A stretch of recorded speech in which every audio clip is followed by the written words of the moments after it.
All right, today we're talking all about families of graphs. In particular, these five. We have y equals x, is just our linear function. We have y equals x squared, our quadratic function. We have y equals x to the third power, also known as the cubic function. Y equals the square root of x, square root function. And then lastly, y equals the absolute value of x, our absolute value function. Okay, so how do we shift these up, down, left, right, compress, stretch? Let me show you. All right, let's say I want to take my five functions and shift them all up 5 units. Okay, what I would do is on the end of the function, so after my inside, I'm going to tack on a plus 5. All right, that's going to shift this graph up 5. So instead of having your quadratic function here, that just is its normal parabola U-shape like this, okay, what it would do instead is its vertex would now be up 1, 2, 3, 4, 5 on the y-axis. So it would look now like that. Okay, so it's easy to see with some of these, but some of them are a little bit harder. For example, the quadratic function, right? I don't know if this is on the inside or the outside as plus 5. To help us, what I did is in the cubic function is I put some junk on the inside. All right, so here it's y, or not y, it's x minus 4 on the inside. You can see that's all raised to the third power. Okay, and then the plus 5 is on the outside of my function. Okay, same thing with the square root and the absolute value functions. Again, I put some more junk here with it, but again, on the outside of my function, I have plus 5 on each, which will shift this graph up 5 units. All right, can you tell the difference to what I did? To help you out, I did it in blue. Okay, if I do a minus instead of a plus 5 on each of these, you guessed it, that's going to shift it down. All right, so simple as that. All right, these next types of shifts, I don't really need to use our linear functions. So I'm just going to erase that. All right, however, for the other 4 that remain, what we can do with these is start putting stuff on the inside of our functions. For example, if I want to go left or right, that's going to come on the inside of my function. Let's say I want to take the quadratic here, say x squared. So if I want to put this as something squared, I still need my x. All right, and then let's say maybe I do a plus 5 again. Let's just see what that does. All right, if I say x plus 5 inside of parentheses, all squared, what this will do is actually move it left 5. Okay, this is going to go left 5. So unlike the plus or minus on the outside, where it moves it up or down with that plus or minus, in my mind, the inside is almost like your opposite sign. Okay. And when I think plus, I think it should be going to the right, but actually it goes to the left. And that's true for any of these. If I say a plus 5 on the inside of these functions, it'll actually go to the left. All right, let me put up some more changes here. All right, so let's see if we can identify the shift that happens either left or right with the rest of these. So we have y equals x to the third is our parent function. And then the new one is now y equals, in parentheses, x minus 7 to the third.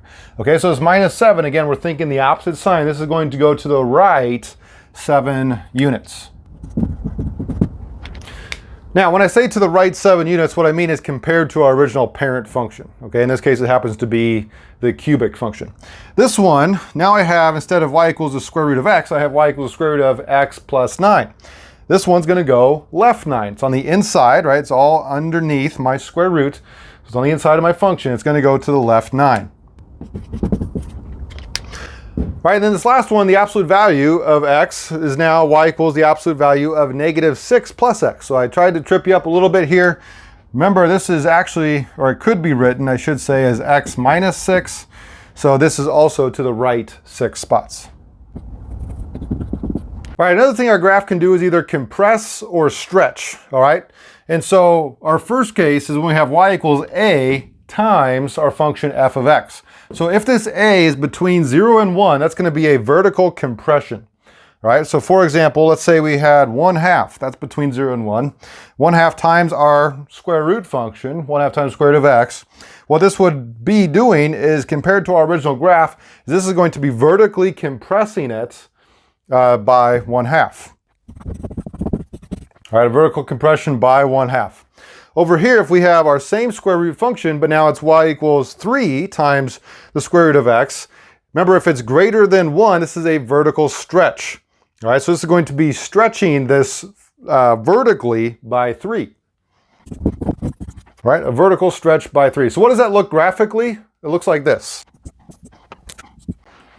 Okay, if this is my original, y equals the square root of x, my parent function, it's just y equals the square root of x. Now maybe if I want to do y equals 3 times the square root of x, y equals 3 times the square root of x, it's going to stretch that vertically. So it's going to be more kind of up, if you will. It'll be stretched up by 3.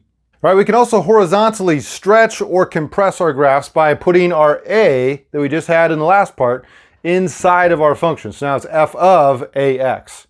Okay, so if that a is between 0 and 1, again, now this is going to be a horizontal stretch. It's going to pull it apart. All right, if that a is greater than 1, it's going to be a horizontal compression. It's going to press it close together. All right, so for example, if instead of my parent function y equals the absolute value of x, if I now have y equals the absolute value of 1/3 x, this is going to horizontally stretch my absolute value of x by 1/3. Okay, similarly, if I have my horizontal compression over here, where I used to have y equals the absolute value of x, but now it's y equals the absolute value of 5x, this is going to compress my absolute value graph by 5. All right, so again, what does this look like graphically? Let's try it with our horizontal compression of 5.